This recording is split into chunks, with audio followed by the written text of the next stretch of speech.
এতে সাধারণ মানুষ তার চাচ্ছে নতুন রাজনৈতিক বন্দোবস্ত হোক, নতুন বাংলাদেশ বিনির্মাণ হোক, আগের মতো বস্তা পচা রাজনীতি যেন এই দেশে না চলে। বস্তা পচা রাজনীতির অবসান ঘটিয়ে আগামী 1 জানুয়ারি থেকে নতুন রাজনীতির উদ্ভব হবে। মানুষের অধিকার হরণের সীমা যেন কেউ অতিক্রম করতে না পারে, সেটা ভবিষ্যতে যে সরকারি ক্ষমতায় আসুক তাদের জন্য 24-এর গণঅভ্যুত্থানের শক্তির পক্ষ থেকে একটি সীমা রেখা আমরা টানতে চাচ্ছি। বছরের শেষ দিনে এসে যে আনন্দের বিষয়টা আসে, বছরের শেষ দিনে এসে অতীতকে ভুলে গিয়ে নতুন ভাবে গড়ে তোলার যে আনন্দ, সেটার মধ্যে হচ্ছে আমাদের বৈষম্যবিরোধী ছাত্র আন্দোলনের কালকের প্রক্লেমেশনটা এই জাতির জন্য আগামীকালকে বড় আনন্দ বয়ে আনবে, তাদেরকে নতুন স্বপ্ন দেখাবে। সেই জায়গায় হচ্ছে দুইটাকে আমরা একসাথে সম্মিলন করতে চাচ্ছি, যে নতুন বছরের আনন্দ এবং হচ্ছে প্রক্লেমেশন ঘোষণার আনন্দ, এই দুইটা একসাথে এই জাতি একসাথে এনজয় করবে, এই দেশের মানুষ একসাথে এটাকে অ্যাকসেপ্ট করবে এবং এটার জন্য সব অধীর আগ্রহী আছে।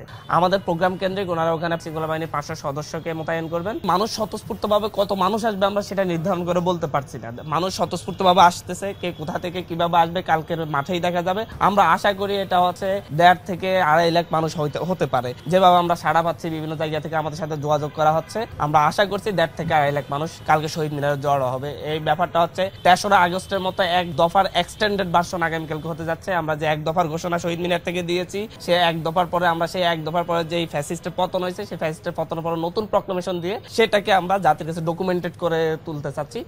সেই 3রা আগস্ট যে মানুষগুলো সেখানে এসেছিল তারাই আগামীকালকে আসবে ইনশাআল্লাহ। কালকের দিনটাকে আমরা সকালবেলা থেকেই সেখানে বিভিন্ন ধরনের সাংস্কৃতিক অনুষ্ঠান, বিভিন্ন ধরনের হচ্ছে মঞ্চ নাটক চলতে থাকবে। 3টা থেকে আমাদের অফিসিয়াল প্রোগ্রামটা শুরু হবে। তো হচ্ছে সেই জায়গায় আমরা মূলত হচ্ছে আগামীকালকে বাংলাদেশের মানুষ দেখবে আগামীকাল থেকে তারা 24-এর গণঅভ্যুত্থানের যে আকাঙ্ক্ষা, তারা হচ্ছে 24-এর গণঅভ্যুত্থানের সময় তারা যে জীবন বাজি রেখে লড়াই করেছে, তাদের সন্তানরা জীবন দিয়েছে, আহতরা তাদের হাত দিয়েছে, পা দিয়েছে, তাদের যে আকাঙ্ক্ষাটা, সেই আকাঙ্ক্ষাটা কালকে ডকুমেন্টেড আকারে জাতির সামনে উপস্থিত হবে এবং এই ডকুমেন্টেশনটাই হচ্ছে আগামীর বাংলাদেশের যে সরকারি ক্ষমতায় আসুক তাদের জন্য দিক নির্দেশনা হয়ে থাকবে। তাদেরকে আমরা একটা সীমারেখা দিয়ে দিতে চাচ্ছি, যে সীমারেখাটা 24-এর গণঅভ্যুত্থানের মধ্য দিয়ে শহীদদের রক্তের বিনিময়ে, আহতদের তাদের অঙ্গের বিনিময়ে আমরা একটা সীমারেখা দিয়ে যাচ্ছি। এই সীমারেখার বাইরে যেন কেউ যেতে সাহস না করে, যেটা হচ্ছে 72-এর পর থেকে বাংলাদেশের স্বাধীন বাংলাদেশের 54 বছরের সকলেই সীমা অতিক্রম করেছে। মানুষের অধিকার হরণের সীমা যেন কেউ অতিক্রম করতে না পারে, সেটা ভবিষ্যতে যে সরকারি ক্ষমতায় আসুক তাদের জন্য 24-এর গণঅভ্যুত্থানের শক্তির পক্ষ থেকে একটি সীমারেখা আমরা টানতে চাচ্ছি।